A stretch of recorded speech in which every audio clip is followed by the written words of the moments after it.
Hello, back again, DJ here for the second time this morning, and it is only coming up to 7 minutes to 10 a.m. Um, but I did the warning. I hope you saw it. Those who are going to be affected by the warning of the storm warnings that the Metropolitan Office have told us that certain areas of Britain, well, England and Wales will be affected by thunderstorms which could cut out all power to houses. And so I came in this morning to tell you that. But now something just as serious, but on a different vein. And what I want to talk to you about, and sorry, I've just got a message come through, which is annoying because it's covering some of the things I want to quote. Quote from myself, by the way.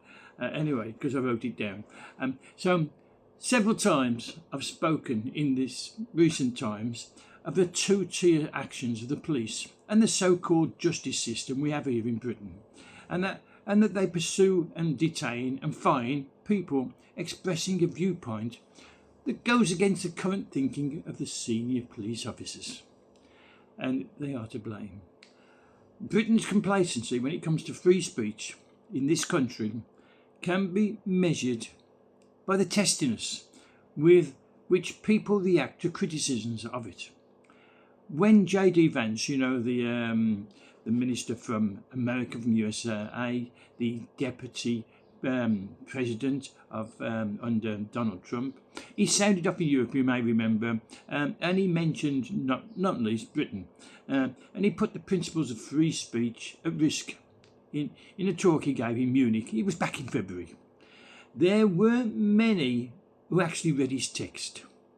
They didn't read his speech, but there were lots who responded irritably to the Americans weighing in on issues that seemed pretty okay to me. 5 years ago, COVID took a toll on free speech. As you'd have found if you expressed the now perfectly respectable view that the virus may have escaped from a Chinese laboratory in Wuhan, rather than from, say, pangolins, this creature, bats, or quid the potential side effects of the COVID vaccines, which are now well versed that we know they cause myocarditis and pericarditis. Pericarditis, if you don't know, is the water sac around the heart, and it causes it to swell. The heart, the carditis, actually swells as well, and it causes. And we saw athletes, young men mostly, young athletes, fit, no heart problems, suddenly collapse on the field and die. We saw it. But we weren't allowed to talk about it. I did, but we weren't supposed to talk about it. Let's put it that way. So we weren't allowed to talk about those side effects of the COVID vaccines, and we weren't terribly keen on free expression then, and neither now. Marco Rubio, now he's another American. He's making it clear that when it comes to the Weasley terms like disinformation, he's taking the fight to those who try to curb dissident views. Good for him. Meanwhile, his aide, Samuel Sampson, has called on the UK and EU governments, European governments, to take tangible actions to guarantee the protection for political and religious speech and to secure the borders and fair elections. You think it's all wildly overrated, maybe you do, I don't, but maybe you do, that we don't have a problem here. Where you been? Where have you been? I lost my illusions about free speech back in 1988. Salman Rushdie, you may remember him, he wrote a book called Satanic Verses. It was something that Mohammed, he told them that the Kabbalah in Mecca was okay. And these men said, well, hang on, Kabbalah's covered in false gods. And I went, oh yes, well, it seems that the Archangel Gabriel, who comes to me when you can't see me in this cave, it must have been Satan who tricked me. And so Salman Rushdie wrote about it, and He went into hiding for fear of his life, and 2 years ago he was stabbed in the eye. He's lost his eye by Muslims who didn't like him writing about it, making it public. You may remember about this. Not a single British newspaper published anything of the Danish cartoons. Remember them? The cartoons about Mohammed, and they got killed, didn't they? They was murdered. Is that free speech, that you if you speak out you're going to be murdered? I don't think so. Anyway, in fact, anyone who thinks we don't have free speech problems here in Britain hasn't been paying attention. Police arrest about 30 people a day. Did you know that? Probably not. It's not made news, is it? Newspapers and the TV news, BBC broadcast comes on and says, "Oh, did you know 30 people were arrested today for speaking their minds?" No, it doesn't happen. But I tell you, 30 people a day are arrested for potentially offensive online posts. The result of thousands of hours spent trawling social media rather than, going out and catching the real criminals. If the respectable Telegraph columnist Alison Pearson could be visited by two coppers for a tweet about Palestine protests, none of us are safe. In his post, Rubio's aide, Samson, mentioned the case of two anti-abortion activists, Livia Tosinski-Bolt and Adam Smith Connor, who were arrested in Britain for silently praying and were fined £20,000 in the case of Tosinski-Bolt. And it was the consequence of the law banning anything self-evidently at the expense of free speech on a matter of serious conscience. They were arrested, fined, imprisoned for several hours because they stood silently, not bothering anyone, within 150 metres of an abortion clinic. Let me tell you, Tosinski-Bolt offence was standing within an exclusion zone with a placard saying, "I'm here to talk if you want." Dangerous. I'm here to talk if you want. But £20,000 fine and several hours in a police cell.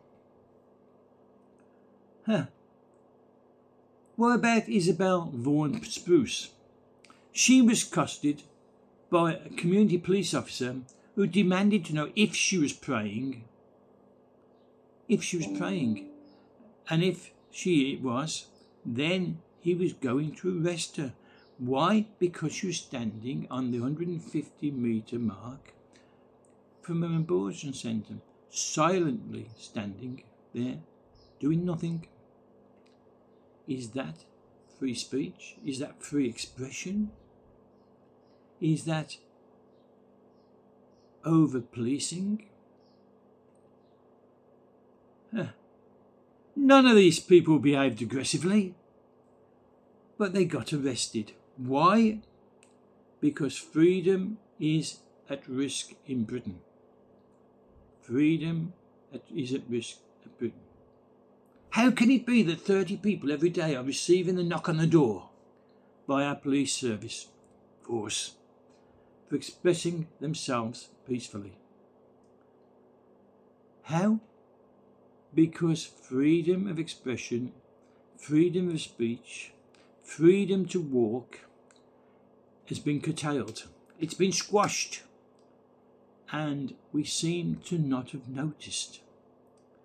We put up with it, you see. The COVID excuse was you can't assemble. You can't leave your homes except for essential work and essential shopping. But go straight back home. Do not talk to each other. Have 2 meters between each one of you when you queue up for the shop. Only 2 in a shop.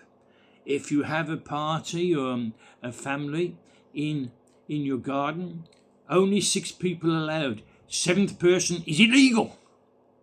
This is what they did. This is what they did to us. It made no sense.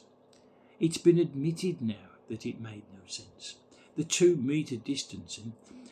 Fauci in America, who came up with the idea, has said it just came at the top of his head. It wasn't scientifically backed. The vaccine, it was said to us, it will stop you getting COVID, but people still got COVID. So it just lessens the effects on you.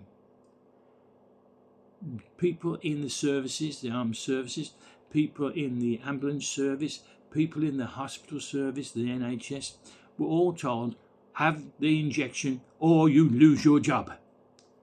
That's not freedom. That is not freedom. You were stopped from going into shops and hospitals without a mask. I went into the hospital. I had to go into hospital quite a few times. My health, it wasn't that good. And I went into shops, supermarkets. I never would wear the mask. It was nonsense. It's nonsense because the virus was 1.6 microns, but the holes in the mask are 3 microns, so it would have passed through easily. But the thing was, people who wore them, some had them under the nose, so they weren't covering the nose, which was supposed to be nose and mouth. They also would drop them off onto their chests or onto their heads. They hung them there. So the inside of the mask was now being exposed to the virus if the virus was on you. And then they put it back on their mouth and nose and breathed it in. Nonsense. Absolute nonsense. But it came from where? From the government, from government officials, from government scientists that they paid. It came from the media, it came from the BBC, it came in the newspapers, respected television channels, radio channels. But it wasn't true. It was a way of stopping you going out, meeting people. Oh, you can't go there, there's already 6. Oh, you're not 2 meters apart. And they called it social distancing. How can it be social if you're not being allowed to socialise? It was antisocial. They twisted the words round. Read George Orwell, 1984. He told of this in his novel, that they would change the words. He called it newspeak, where words no longer meant what they used to mean, like social meant antisocial. I'm flabbergasted that people fell for it. Please, if you did, think, is free speech allowed? Is free expression allowed if 30 people a day are being arrested? 365 days in a year, 30 people a year, a day. Work it out for yourself. Is that freedom of expression? Is that freedom of speech? I've been stopped on Facebook. I've been stopped on YouTube. I've been censored. In Facebook, I argued with them. I won every case, and I had items banned, and I got them back on. I won the case. But people can't be bothered to fight all the time. In YouTube, what we're in now, I did a post on my grandson who was attacked by a large girl with a shoe, hitting him in the face. He didn't respond, he didn't retaliate. She hit him in the face. He actually had to go to the dentist because it had loosened some of his teeth. But that was taken off by YouTube. I was censored. I'm still censored. I've got another, I think it's 40 days to go before that censorship is removed. Why? Because they said I'd shown children fighting. I had not shown children fighting. I'd shown my grandson being attacked with a shoe, being hit in the face several times. But censorship because they didn't want me to talk about violence amongst children. Censorship. I'm going to leave it there. Be good, be safe, and do come back. And don't forget to subscribe. It doesn't cost you a penny. It doesn't even cost you a cent. Not even a rupee. It's totally free. So please subscribe. Please put the like button. And if you got any comments, do the comments. I love reading your comments. So until the next time, be safe, be good, and see you next time. Bye.